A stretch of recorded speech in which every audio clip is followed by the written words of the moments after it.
के किसी स्टेट को रद्द करके लोगों का जो हक है वो छीना गया। आज जम्मू कश्मीर में राजा बैठा हुआ है, उसका नाम एलजी है मगर वो है राजा। बीजेपी चाहे ना चाहे इंडिया गठबंधन इतना दबाव डालेगी कि जम्मू कश्मीर के लोगों को स्टेटहुड देना ही होगा। जो इंसान संविधान की प्रतियां लेके घूमते हैं, जो बहुत नए नए संविधान उन्होंने पढ़ना शुरू किया है, उसकी दलीलें देते रहते हैं, उसकी बात हर जगह करते हैं, इतना भी उनको ज्ञान नहीं है उस लाल किताब का, उस अहम किताब का। कोई भी स्टेट सरकार का ज्यूरिसडिक्शन नहीं है, ये उसके अधीन नहीं है कि वो स्टेटहुड दे या ले। वो महाराजा जिसके लिए हिंदू मुसलमान एक था, उनका धर्म था, वो उनकी जनता, उनका आवाम, जिनको इतना वो चाहते थे, उसके बारे में वो कह रहे हैं कि उन्होंने हटाया और एक महाराजा एलजी को लाए। भाई जब यूटी होगी तो एलजी होगा। पहली बार हिंदुस्तान के किसी स्टेट को रद्द करके लोगों का जो हक है वो छीना गया। पहली बार हुआ है। ऐसे हिंदुस्तान के इतिहास में, मॉडर्न इंडिया में ये काम पहले कभी नहीं किया गया है। तो सबसे पहले जम्मू कश्मीर को जो स्टेटहुड है वो वापस देना है,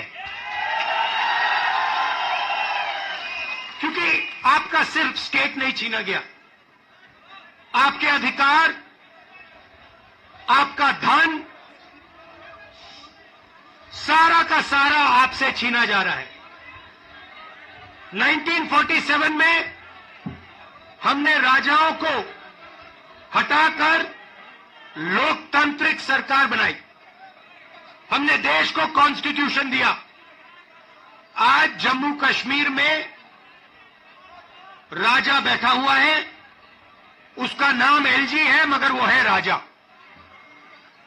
और जो आपका धन है आपसे छीना जा रहा है, बाहर के लोगों को दिया जा रहा है, चाहे वो आपके कॉन्ट्रैक्ट्स हो, सारा का सारा फायदा बाहर के लोगों को मिल रहा है और जम्मू कश्मीर के लोगों से छीना जा रहा है। तो हमारा पहला कदम जम्मू कश्मीर को स्टेटहुड वापस देने का होगा। हम चाहते थे कि चुनाव से पहले आपको स्टेटहुड मिले और स्टेट बनने के बाद चुनाव हो। बीजेपी ये नहीं चाहती है और उन्होंने कहा है कि पहले चुनाव होगा और उसके बाद स्टेटहुड की बात होगी। और हम कह रहे हैं कुछ भी होगा, जम्मू कश्मीर के लोगों को स्टेटहुड हम दिलवाएंगे। बीजेपी चाहे ना चाहे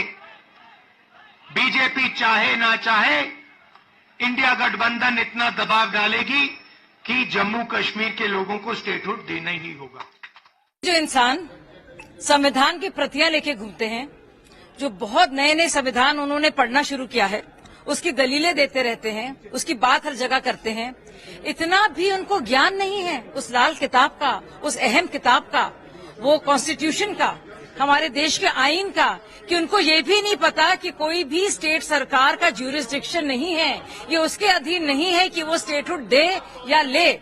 ये बात आपको याद होगा जब आर्टिकल 370 और 35A जब एब्रोगेट किया गया, हटाया गया, तब ये बात तय थी कि तब तक के लिए यूटी है लेकिन स्टेटहुड दिया जाएगा। ये केंद्र सरकार ने बहुत पहले इसकी घोषणा कर दी, पार्लियामेंट में की है। तो एक तो पहली बार कोई नई बात नहीं कह रहे हैं, दूसरी बात ये संभव ही नहीं है। खुदा न खास्ता ना तो उनकी सरकार बन रही है, और अगर खुदा न खास्ता बन भी गई तब भी नहीं दे पाएंगे या ले पाएंगे, क्योंकि ये किसी भी राज्य सरकार के अधीन नहीं है। दूसरी बात, बड़ी बड़ी बातें कहे हैं आज उन्होंने।